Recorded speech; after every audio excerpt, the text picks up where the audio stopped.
About 44 pence is a delivery charge, which fluctuates, and then the retailer makes about 4 pence per litre. They literally make nothing. So the government, as disingenuous as they are, to then hand down a 5 pence discount and then moan at the retailers for not passing it on, well, that's really nice of you, isn't it? But it's an absolute joke. What can we do to pressurise the government? I mean, let's face it, not a great deal. We had the kind of the road protest, if you like, the other day with the lorries on the motorways. And what happens is it just generally aggravates people. People trying to get to work because they're already under pressure. I mean, people in life now are fighting so many little mini battles themselves. It's really hard when people protest, and obviously the government are making moves to shut protests down as well. But my only point would really be to try and vote for a party. You can only vote with your feet. You know, we've had a system that we've got. Yes, it's crap, but we have to play the game. But you have to vote for a party that says no. I mean, you know, my party, UK Independence Party, would say we're getting rid of all of that tax. We're charging VAT, but the tax is gone. But the trouble is, that's not realistic because we're not going to be government next week. So it's very difficult, and I don't really have an answer for you other than you kind of, I don't know, hold your nose and you do support the process, which aren't great, but I don't know how much effect they are going to have. It's the sad truth. Sorry. Well, the point here is, why is it so expensive? Why are fuels so expensive? And whilst the Ukraine war has had some effect, it's quite small compared to the real problem here. The real problem has been the green policies of the government. And they actually could say, well, 25% of your fuel bill is green subsidy. That's a lie. I'll give you some examples. This is not me saying this. I make, if you're interested, I make dozens of videos on green energy and how mad it is, and I go into the science in depth. There is no science supporting the CO2 problem. There isn't a problem. We actually could be better off with more CO2. You know, if I tell you that the Sahara Desert has been reduced in size in a 30-year period by the size of Germany and France added together because of extra CO2. Yeah? If I tell you that the Pacific Islands have grown on average by 8%, the Maldives are now bigger than when they said they were going to disappear. Yeah? And the COP meetings, the IPCC, by the way, is not a scientific organisation. It's purely political, purely, and it's about a transfer of wealth from Western nations to underdeveloped nations. That's all it's about. They've got the votes, by the way. There's 180 odd votes, and the Western nations, they have 30, you know, so that's it. So, just balancing costs. Let me give you something, how your money's going. A committee of MPs looked at 3 wind farms in Scotland, and they found that they were being paid just on 50%, I think it was 48% to be exact, of the time not to give us the electricity. Because we can't use it. There's no way of storing it, and we can't use it. So half of the payments are not to use it. When overnight, and think about this, if it's going to be wind, you don't control when it comes. So it comes overnight as much as it does in the day. So when it comes overnight, when your demand for power is low, what can we do with it? You're not going to believe this. We pay people in Europe to take it. Right? It comes, we actually say, have it free, and they say, oh, no, we don't want it. So we pay them to take it. Now, what they're going to do is treble this problem. I recently, I've been lucky, I've had meetings with politicians, senior politicians. I've had meetings with the climate change professors, and I was just shattered. I'll name them. One was Lawrence Krauss, who's the best-selling climate book called The Physics of Climate Change. And I've had 3 Zoom meetings with him. And a producer wanted to put me on the Palladium with him for a debate, a proper debate, which I agreed to. And when we, on the Zoom meeting, I said, forget your theories, your data's wrong. And he said, sorry, Paul, I don't know enough about this subject to argue. And he's got the best-selling book, which has made a few $1 million. But I can bring in another professor, Dan, this Dan Smith or someone, KPN is famous in the world as well for coming up with Snowball Earth, way long time ago. And he came on. And in one discussion I said, well, the tree line 1,000 years ago, in the medieval warm period, which he now denies, was 18 miles north in Canada and across Russia. And he said, oh, that's caused by the jet stream varying. No, the jet stream varies by the day and by the week. It doesn't sit for 1,500 years to create a forest 18 miles north. And so the whole thing is a con, and it's based on mathematical models that are not true. Now, if you have someone outside your house with a placard saying the end of the world's going to end next week, and he's convinced of this, and he can show you all the maths to support it, but he's wrong. Next week comes and it doesn't happen, and the week after it doesn't happen. This goes on for years. There isn't a single prediction that the climate alarmists have made, which when the time has come, has been proven right. Not one. Not one. What they have done is change data. I deal with all of this in videos, and I make it simple. So, I was in a meeting with Extinction Rebellion, who first of all tried to stop me appearing, by the way. That was the number one move, but they lost on that. And they actually argued in the end that I was being disingenuous when the wind stops, because there's gas. So they're arguing for fossil fuels. So after that, the people arranged a Zoom conference with pure Extinction Rebellion, and he ended up saying, well, coal can be made to react quickly. So I said, well, hold on, you're arguing for coal? Yes. And now I've got recorded leading professors in the world not even knowing about the existence of the most famous graph called the hockey stick in climate change. So Professor Krauss said, I don't know about this, there's no such graph. And it's a graph that's in 1998 that started the entire movement, really.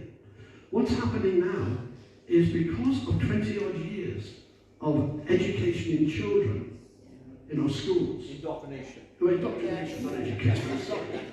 Indoctrination, right the way through, CO2, all of you are made of 18% of carbon, by the way. Yeah? And then they come up with ideas. They come up with ideas like this. If I tell you how many tons a day of wood do they burn, wood pellets do they burn in the Track Power Station? It's the biggest one in Europe. Right? This is called biofuel. Now I'll tell you the logic of it. 37,000 tons a day. Where do we get this wood from? We get it from American forests. American forests have to plant these huge forests, take 20, 30, 40 years, and then we have to make big roads into the forest, set up office blocks. These huge machines come along and chop the trees down. They then transport them by huge diesel-driven wagons to a pelletizer plant where we use fossil fuels to heat them and make them into pellets. But don't worry, because then they go onto a train, a diesel-driven train, which takes it to the coast. And at the coast of America, the East Coast, it goes onto a ship. And a ship, by the way, doesn't use normal diesel. It only starts the engines with normal diesel. It runs on like a treacle cheap diesel, really dirty diesel. So that comes all the way around to the East Coast of Britain, where it goes onto a train again, and then we burn it. And then we say, and all the CO2 comes up from the burning, and we say, this is saving CO2. So what you have is 200 or 300 scientists got together and wrote to this government and said, don't do it. Right? Not me, don't do it. So in all my work, in videos, etc., and if you want to start to watch the videos, all you have to do, by the way, is look for a video called More CO2 Please. More CO2 Please on YouTube by Paul Burgess. And if you do that, you'll get a link to all my videos then. They're all there. I don't make any money out of that, by the way. I lose money. I have not made a single cent in my life out of this. And I have tried educating politicians in London, and they eat the very expensive food I provide, but nothing happens. Yeah? So my total world really is devoted to try to change the world for my grandchildren and to stop this madness. So to answer the question more specifically now, we wouldn't even be in this position had we adopted fracking and had we adopted nuclear. Absolutely. Secondly, fracking, as I mentioned before, can be used in places like South Wales in coal. So you can actually frack coal seams and build up quite an industry. It'd be a very beneficial, be a lot of wealth here if we did that. And this is what I mean. If ought to go for. These are the things we ought to go for. Now, the government, they're like on heroin with tax. And the tax from energy is a very big part of their addiction. Yeah, and we've got to stop it. But the way to do that in the short term is to simply identify that they've gained £10 billion in VAT, both from the industry and from the motorist. So give us the 10 billion back. Simple messages to hammer and keep repeating to the government. Give us the 10 billion back. Because I promise you, by the way, Europe today have announced they've cured it. Europe has said that natural gas is green, and so is nuclear. So today, it's dead simple. You change the words. And now, something that they've hated and done everything to stop is now green. Yeah. And coal is now green. Everyone's scrambling for coal. So what do? We kill off entire coal industries around the world. We don't finance them. The banks won't finance them. And then, when we're now looking for it, the price goes up 400 or 500%. The same for fuel. There's been the people who find the fuel, find the oil, weren't getting the backing of the banks to explore because there's no future in it, because that's what the government said. So it's all these factors coming together that created this problem.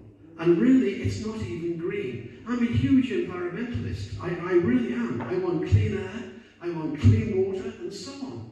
In fact, when I was in Welsh Water, one of the things I was in charge of, besides water resources, was, and this was called the Welsh National Water Development Authority back in the early 70s, I got a letter from the Anti-Coastal Pollution League, and they said, these are the outfalls of raw sewage, can you confirm that?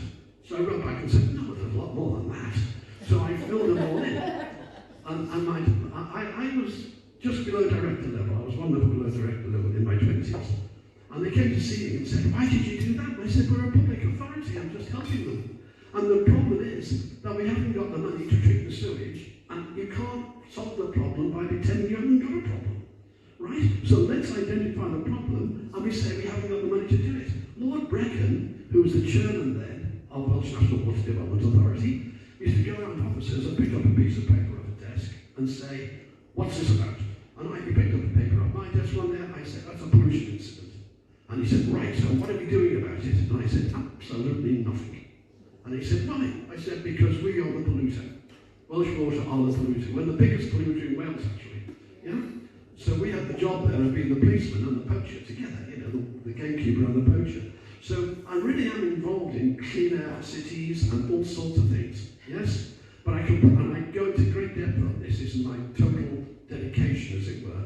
So don't believe that this is anything of great consequence to do with the Ukraine war. It was stupid to rely on Russia anyway, for Europe to rely on Russia the way it has. That was stupid. But that is just a little bit of extra on top of an underlying problem. So to answer the question, though, get a simple thing, give us the 10 billion back. Give us the 10 billion back. So keep hammering away to make people aware that the extra VAT alone, because they actually put a VAT on the tax, they charge you, the actual figures they've got here, by the way, they actually charge you per litre. The charge per litre is, for the tax, has been reduced from 57, 58, call it down to 52. It's about 53, sorry. It's about 5p off, but they tax you 20% on the tax. Yeah. So you're actually taxed. You're actually taxed on tax. It's a really good system, isn't it? So that's my answer. You have to get good PR, but you also have to stop this green madness. And my grandchildren are educated in this, so they're fighting a battle in school, trying to put the teachers right. But you see, it doesn't stop Boris Johnson standing up at COP26 and his words about the Maldives are on the front line. The Maldives have grown 8%. The Maldives are having dozens of airports built, costing billions, and metered above the water. Yeah. I promise you, what you're being told is absolute rubbish. And if you go to the website, honestly, I make it simple for everyone to understand, but go to the website and I use science all the time to prove that they're wrong. Thank you.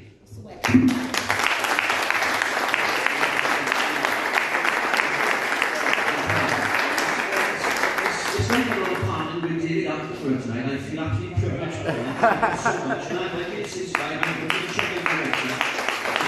It's great stuff, thank you so much. I think that if you look at Drakewood's policy on reducing CO2, he wants people to stop eating less meat and eating insects instead. Have you heard that one anyway? And then CO2 is bad for you, so they make everyone wearing masks when you're breathing in your own CO2. Lovely, isn't it? Anyway. So the idea with the fuel crisis is I picked up the solution and made it myself. It's why don't you just fill your tank up and just drive off, because the fine is cheaper than the fuel. There's a he put 10 quid in his car, and there's a guy behind him, and the guy behind him said, "Why are you putting a 10 in your car for?" He said, "Well, I'm only driving to the next pump."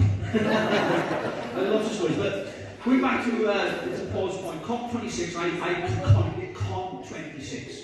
Because it was the biggest virtue signalling COP ever in history. They are every single year, for the simple reason you've got people jetting in on private jets.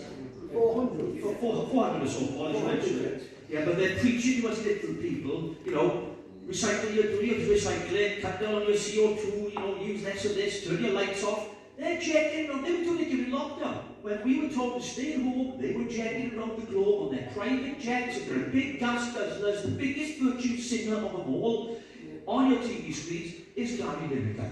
Oh. Be careful now, he's black. On the Talk TV, because this is a guy who's continually like he's on this crusade to, you know, about climate change. Now, I actually agree with what Paul said, without knowing the details of it, and Paul has explained that probably in his videos. It is the biggest rip-off in history of climate nonsense. It's absolute nonsense. It's as simple as that. And I'm not an expert as Paul is, he's much more educated in those things than me, but I know from a policy point of view, from government, when you consider, you mentioned, Paul, 25% in the green tax we're paying, that green levy. Actually, you mentioned it's more than that when you break it down. Much more. So we're being ripped off left, right and centre.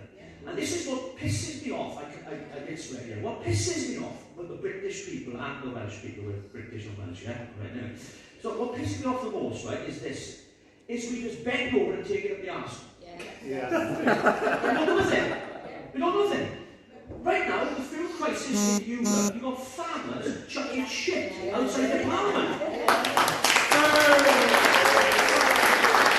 What do we do? It's just so money left for. The fucking everyone's always slow, we've never been on it. Permanently.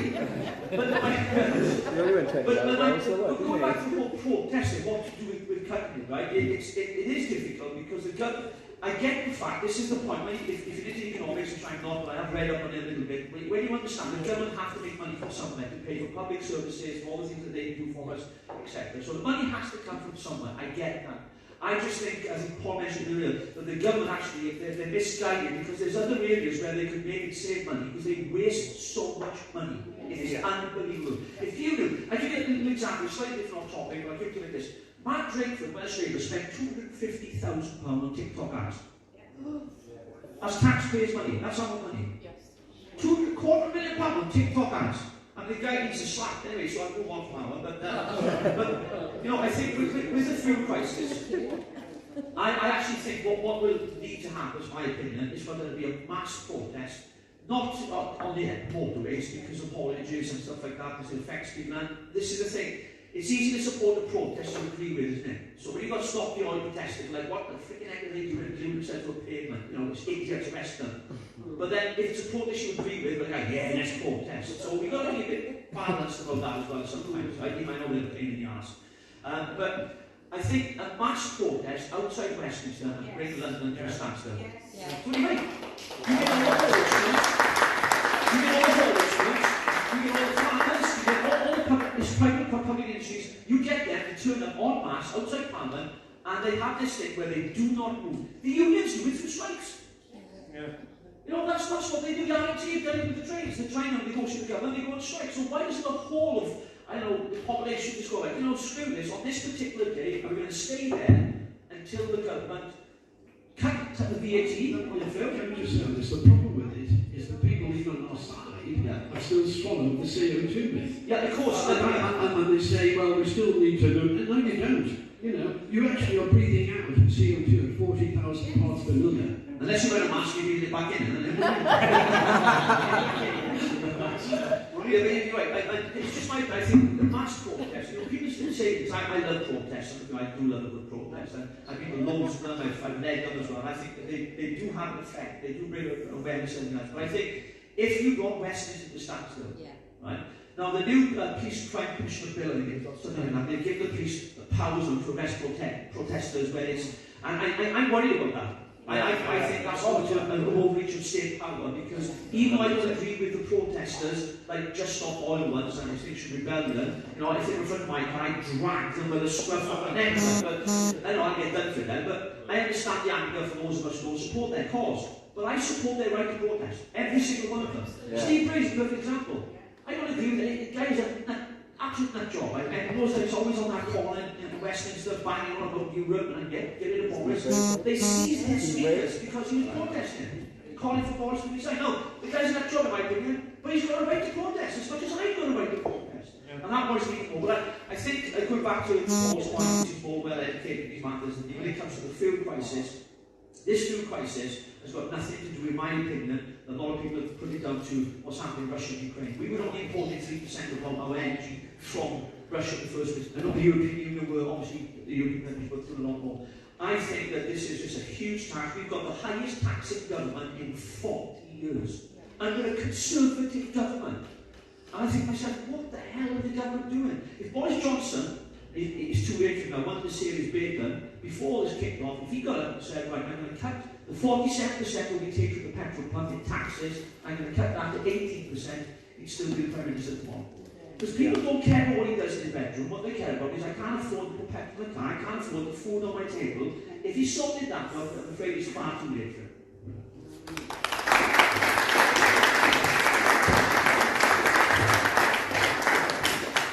I will try and keep my answer in the 11th beatitude that Christ gave to the disciples. That blessed are the short-winded. On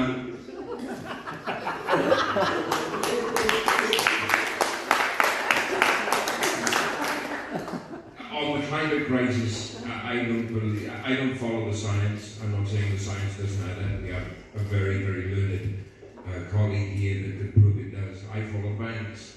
Follow money. Plain and simple. Because if they genuinely believe 15 years from now your beachfront property was going to drop in the ocean, they'd never lend you money against it.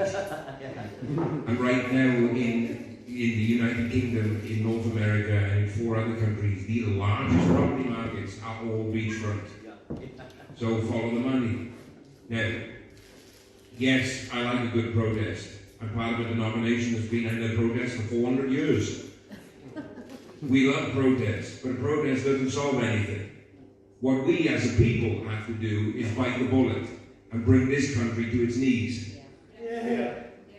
Because when we stop paying the price of the pump, when we stop filling our cars, filling our trucks, when we stop paying through the nose, the government has to listen real quick. When you take away the source of their income, they start to listen. But we totter along like little sheep, doing what British people do oh so well, because we love a good complaint, let's be honest about it. There are 2 things that we do fantastically. We can complain and we can queue. If they were Olympic sports, we would be gold medalists every time round. But the simple fact of the matter is this only ends when we say it ends. And we're not saying it. See, we went through 2 years of a lockdown where they took away our rights to do anything, where they told us you can't do this, you can't do that. I never understood this. I'm going to throw this in for you, right? Because this is how ridiculous the lockdown was. As a clergyman, I was on the list of people that were allowed to travel. Okay? We were classed in the essential services. I'm also a broadcast journalist, was also on that same list. Now, my neighbour couldn't travel more than 5 miles from their house, but in the height of lockdown, I left my home to drive to a studio 382 miles away. Never got stopped, never got asked where I was going, was at that studio for a week of broadcast, got stopped on the 4th day of being there. The police said to me, where are you going, sir? Registration's not from this local area. I pulled out both both my clergy ID and my press pass. You know what the police officer said? Oh, I'm really sorry, mate. Enjoy the rest of your evening. Not, what the hell are you doing 385 miles away from home? It's just because I have the right little badge. Sorry, pal. Rules. Right? Ridiculous rules. We are given ridiculous rules, we just don't see them. You got to pay 47 pence tax plus VAT on your fuel. I've had enough. I'm prepared. I don't know about you, but I am prepared to do without my car for a week or two, to walk to my local shop to get food. Now, I'm fortunate. I live a mile from Morrison's. Not that I shop in Morrison's, I'd rather walk 3 miles to Tesco's. But I am prepared to bite the bullet for a couple of weeks. I have elderly neighbours. I'm prepared to go shop for them because I'm pretty fit and pretty healthy. I'm prepared to do that. If every other motorist in this country is prepared to do it, to tell the government, whether it's Tory, Labour, whoever it is in Westminster, you have taken the Michael long enough. I said it before the break, we need to start withdrawing our consent from those who govern, and we need to start withdrawing our consent from those that taxing us through the eyes. We really ought to insist that they start the fracking immediately. They really ought to insist, because that could be available within the year, huge quantities of gas. By the way, just to inform you, today as well, I follow the news on climate every day, the government panel, the Committee on Climate Change, who advises the government, this is the same committee, by the way, that advised the government that by 2021, electric cars, on average, will only cost $13,000 and will be cheaper than internal combustion cars. And that is what the government makes a policy on, by the way. But today, they've come up and worked out that even if you ignore all the costs of buying a heat pump, so you've got a gas boiler, you remove the gas boiler, because the government's doing away with gas boilers, as you know, you remove it, and you put a heat pump in, and you ignore the 10 and 15,000, you ignore the fact you've got to change all the pipes in the house to a bigger diameter, you ignore the fact that you've got to more than double your radiators, because it has to operate at a low temperature, that it's still 10% more expensive to have a heat pump. So in other words, it doesn't save you any money at all. And this is now a government committee stating that the entire policy on gas boiler removal, replacement by heat pumps, even if you ignore all the costs of doing it, is more expensive for everybody. That's just news today. Okay, thank you.